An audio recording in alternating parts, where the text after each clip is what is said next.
Hi everybody, my name is Leah and today I'm going to be doing an illusion painting. I don't know if you guys have ever seen those paintings that kind of look like they're moving, and today I'm going to show you how to paint them because they are super easy, time consuming, but easy. So I've already pre-prepared my canvas. I painted it blue and then I did the grids. The gridding is probably the easiest part, also a little complicated, especially if you have like a cheaper framed canvas, so it's not exactly like perfectly square, but I got it as close as I could. Because this was a 14 by 11 canvas, I just did 1-inch squares to just make it easier on myself. If you're working with a canvas that has different dimensions that aren't exactly, you might need to figure out how big your squares can be for them to be perfect squares. But once you do that, you just have a canvas with the squares, the grids. You don't have to pre-paint it if you don't want to. Depends on how you work. I just like to pre-paint it. Once you have that, you don't have to put a design on it, but I think they always look better when they have a design on them because you can kind of see like the design isn't moving, but the around it is. So I have pre-prepared this drawing. I did this. Some of you guys, I doubt it, but some of you guys might recognize this flower. I actually drew this chrysanthemum in my sketchbook and I loved it, and I was trying to think of like a way I could use it in one of my paintings, and so I kind of just took it into my iPad, doodled over it, and put the snake in it. When you're doing a design, make sure it's not too big that it covers up too much of the pattern, because the pattern is what makes it look like it's moving. So the diamonds need to be showing on the majority of the painting, but you can still cover up a lot of them and still have the effect. And I hope you guys do this because it's really easy.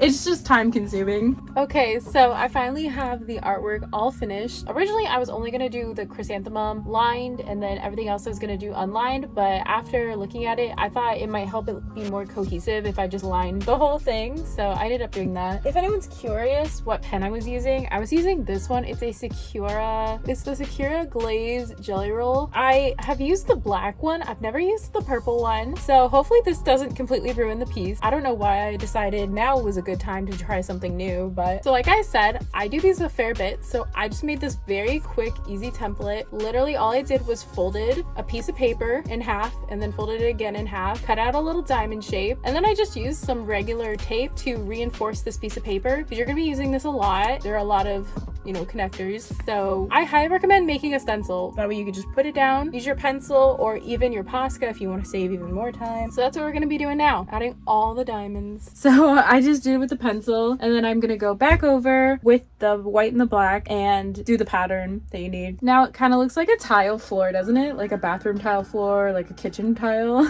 I actually really like it. I'm excited. Hopefully it comes out good. Hopefully this jelly roll doesn't mess me up. Hopefully the Posca doesn't smear. I had 50-50 with Poscas. I use Poscas for the diamonds to do them because it's faster. But if you don't have Poscas, white and black paint and a small paintbrush will work just as well. When you're doing all the diamonds, you can see like I just line them up with each of the 4 lines and put the diamond in the middle. If the diamond isn't perfectly centered, it really doesn't matter. If the diamond's not perfectly symmetrical on every side, it doesn't really matter. I haven't had any issue. I've been using that stencil a lot. All right, so now we get to the fun part, is the pattern. So I should have shown you this picture already on screen. I have it over here so I remember and don't get it wrong. But the pattern is very simple. You don't have to go all the way to the corners. It works perfectly fine, and I personally prefer it. I think it looks a lot cleaner this way.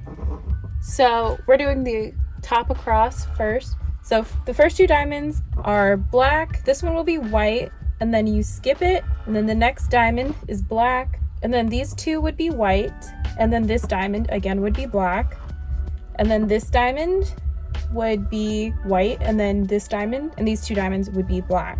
All these spaces that we have now left blank between are where our white is gonna go. So this is the pattern. It's black, black, white, black, white, white, black, white, black, black, so on and so forth. And going down, this one I already marked, it's white, but then we skip one and this is black. We skip these 2 and we do black on the 3rd one down. Then this one would be white. So let me just do this so it's not so complicated. White, white, black, white. And then these would be black, black. And then we do white. Then we do black. And then we do white, white. So that's our pattern. And we just do that diagonally now, so all these would be black. Anywhere you see this diagonal, and you just do that. So that's what we're gonna do now. A lot more diamonds. I think that this is a lot of fun. It's just very tedious work. So if you like doing very mindless, tedious work, this is like a really fun thing to do. If you hate it, this might be your hell. So proceed with caution. I got a little confused when I was doing the dots, which is why I always say pre-dot your diamonds. So when you're filling them in, you don't get them wrong because it's such a pain to go over them and fix them. So yeah, but I got there in the end. I got it all exactly how it's supposed to be. Follow the pattern all the way through and then diagonally, making sure that each one was correct. Now that I have them all pre-dotted, I can actually fill them in. And then I do the diamonds first and then I go and do the checkerboard. It kind of helps me fix the diamonds if they're not quite sharp enough for me. So that's just how I like to do it. You can do it whichever way works best for you. Just make sure the pattern is correct all the way through, and pre-dotting definitely helps.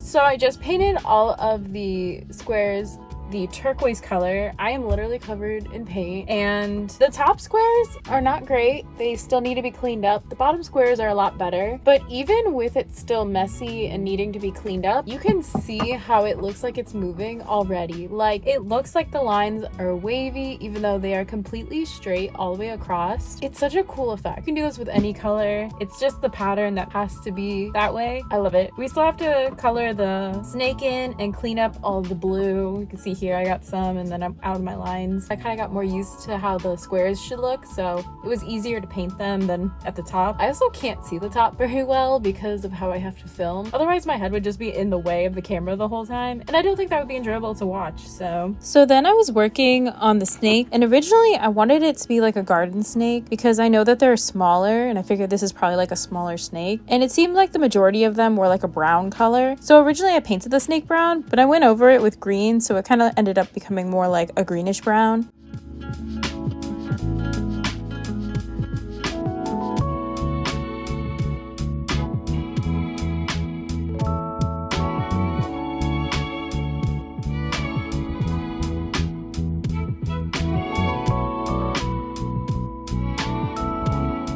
I wasn't really sure what I wanted to do with the chrysanthemum. I wasn't sure like what color I wanted it to be. So I decided to do like pink outlines and let it sit for a minute to see if that's like what I wanted it to be. So I started painting the leaves, and initially I wanted them to be more illustrative, but I just did not like them. So I very quickly changed it to be a bit more realistic.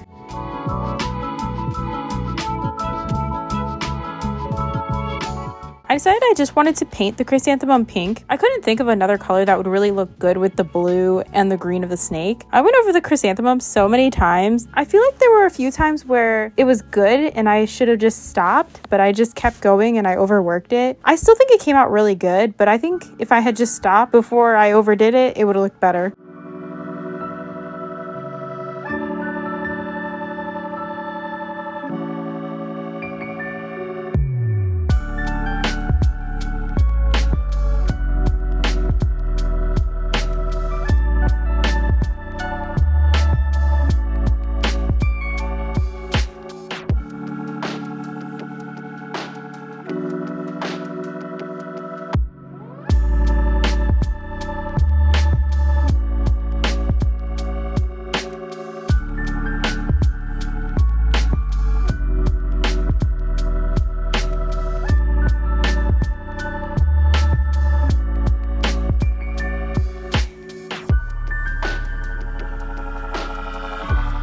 Then I took my white Posca to do the highlights again, and then after that I used my black Sharpie paint pen to outline the image so it would pop against the background more. If you're doing this, I find that the background is so busy that you really want to use bold black lines to pop your image out of the background, but you can do it whichever way you want. I think that it came out amazing. I just love these illusion paintings. They're just so much fun to make. They're extremely tedious. The payoff is like well worth it, honestly. Thank you all so much for watching. Make sure to click the like and subscribe button. I appreciate it. I hope you all have a wonderful day. Bye!